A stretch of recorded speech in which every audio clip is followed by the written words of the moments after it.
Assalamualaikum warahmatullahi wabarakatuh. Halo semuanya, perkenalkan nama saya Murniati. Pada kesempatan kali ini saya akan mempresentasikan tugas UTS semester 4 untuk mata kuliah analisis algoritma, di mana topik yang akan kita bahas hari ini itu adalah bagaimana merancang topologi jaringan serat optik yang efisien menggunakan algoritma Kruskal dan struktur data disjoint set union atau disingkatnya dengan DSU. Mari kita mulai dengan masalah di dunia nyata. Bayangkan kita adalah seorang insinyur jaringan yang harus menghubungkan 8 kantor cabang.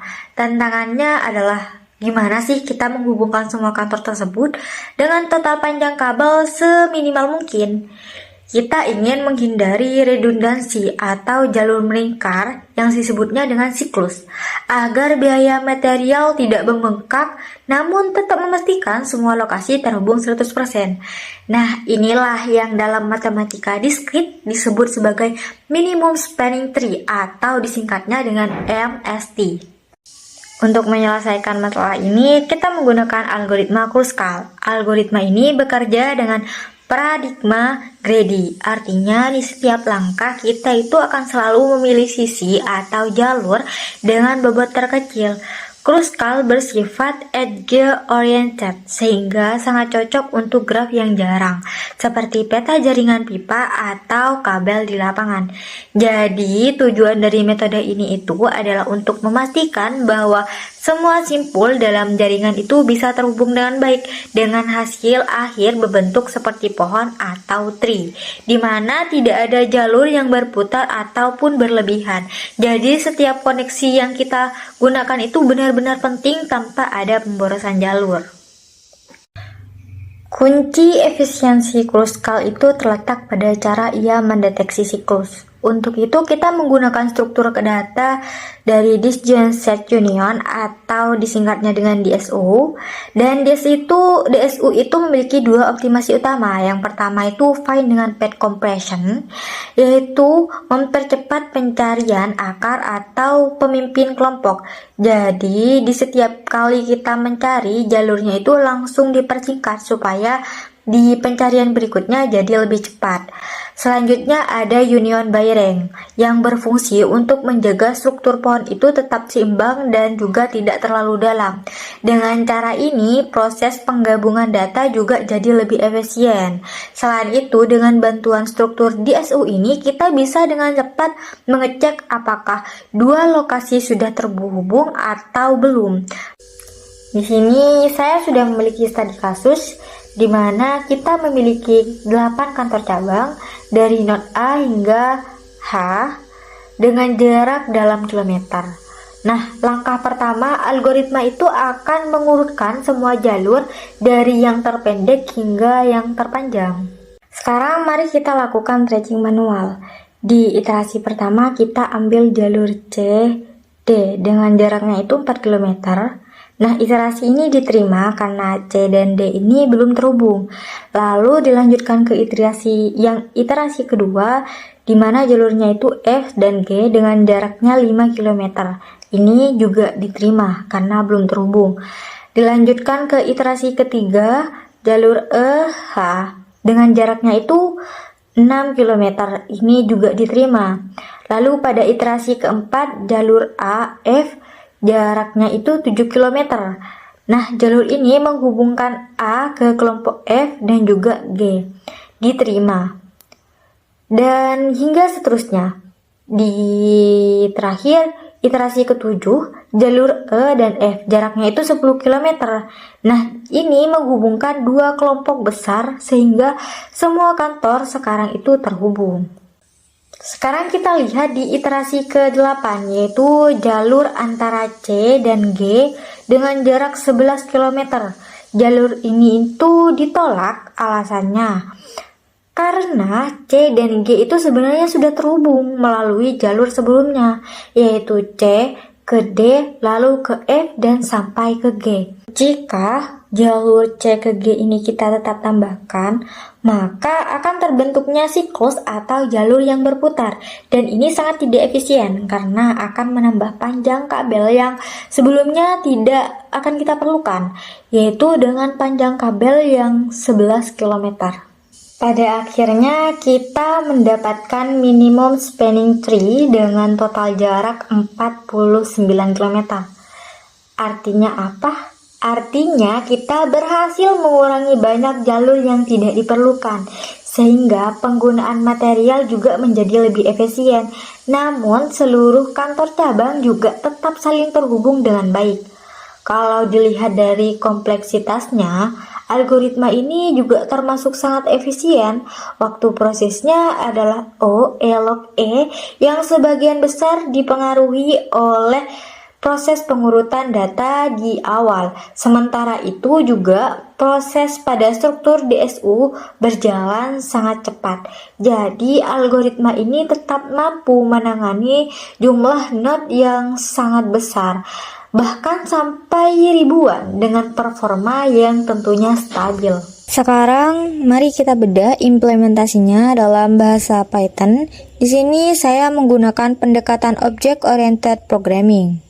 Nah, di sini saya sudah membuat kode implementasi algoritma Kruskalnya. Saya langsung saja menjelaskan fungsi setiap baris dari kode ini agar dapat mengefisiensi waktu video penjelasan. Nah, yang pertama itu kita buat sebuah kelas dulu bernama kelas disjoinSet atau sering disebut dengan union find, di mana di dalam kelas tersebut terdapat fungsi init. Nah, di baris ini kita itu melakukan inisialisasi, di mana setiap simpul atau kantor yang awalnya dianggap sebagai kelompoknya sendiri atau parent lah dari dirinya sendiri dengan nilai 0, dengan nilai array-nya itu adalah 0. Lalu terdapat fungsi find, di mana baris ini tuh sangat penting digunakan untuk mencari akar dari sebuah kelompok simpul. Di sini kita menerapkan teknik path compression, di mana setiap simpulnya itu yang kita lewati akan langsung dihubungkan ke akar kelompoknya. Tujuannya itu agar pencarian berikutnya itu berjalan jauh lebih cepat. Lalu dilanjutkan pada fungsi union. Nah, baris ini itu bertugas menggabungkan dua kelompok berbeda. Di sini saya pakai aturan rank agar kelompok yang kecil itu selalu bergabung ke kelompok yang lebih besar. Jadi jika fungsi ini itu mengembalikan nilai true, artinya kedua simpul berbeda di set yang berbeda itu aman kita hubungkan. Lalu kita beralih ke fungsi Kruskal MST. Sekarang kita masuk ke otak dari algoritma ini. Disinilah strategi greedy itu dijalankan. Yang pertama itu baris sorted edges. Langkah pertama adalah mengurutkan semua sisi graf berdasarkan bobot terkecil. Nah, bayangkan kita itu punya daftar harga kabel dari yang paling murah hingga ke yang paling mahal. Baris ini itu bertugas mengurutkan daftar itu. Kenapa? Karena kita ini kan ingin mengambil yang termurah dulu. Nah, itulah inti dari strategi greedy. Lanjut ke baris for UVW inserted getCache. Nah, di sini itu kita mulai belanja, kita cek satu persatu satu jalur dari daftar yang sudah urut tadi. Lalu di logika if, ini adalah momen keputusannya. Program kita itu akan mengecek kalau jalur ini kita bangun apakah akan terjadi putaran siklus. Nah, kalau hasilnya itu true, artinya aman. Aman kita terima jalurnya, tapi kalau false kita tolak karena itu perulangan atau pemborosan. Nah, pada baris di studi kasusnya itu di baris nodes dan edge list, di sini kita akan menginput data untuk mengujinya. Kita akan memasukkan Di sini saya akan memasukkan data dari studi kasus infrastruktur topik yang udah kita bahas tadi, yang dimana terdapat 8 simpul dari A sampai dengan H. Lalu di Edgelis ini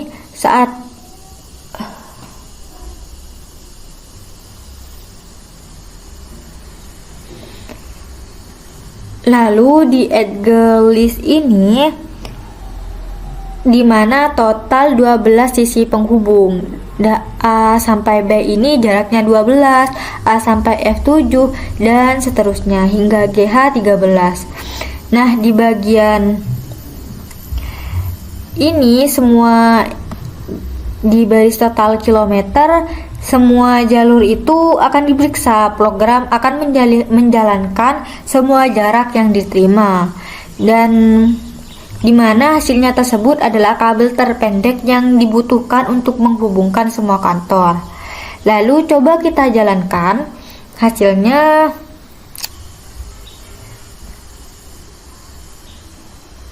Ketika program ini dijalankan, semua akan menampilkan log eksekusi secara mendetail, mulai dari sisi mana yang diterima. Seperti di sini sudah cocok dengan studi kasus yang sudah saya perlihatkan sebelumnya, bagian yang sudah diterima dan juga bagian yang ditolak.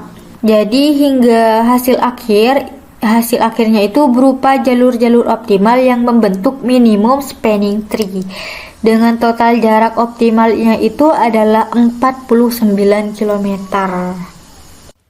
Sebagai bentuk melalui pengerjaan tugas ini, saya mendapatkan pemahaman yang lebih mendalam tentunya tentang 4 pilar compilation thinking, mulai dari proses dekomposisi, yaitu memecah masalah-masalah menjadi bagian yang lebih kecil, kemudian abstraksi dengan mempresentasikan kondisi nyata dalam bentuk graf, dilanjutkan dengan penyusunan algoritma yang efisien, serta mengenali pola khususnya dalam mendeteksi siklus. Demikian presentasi saya mengenai penerapan algoritma Kruskal dalam optimasi topologi jaringan serat optik. Semoga bermanfaat bagi kita semua. Terima kasih atas perhatiannya dan sampai jumpa. Wassalamualaikum warahmatullahi wabarakatuh.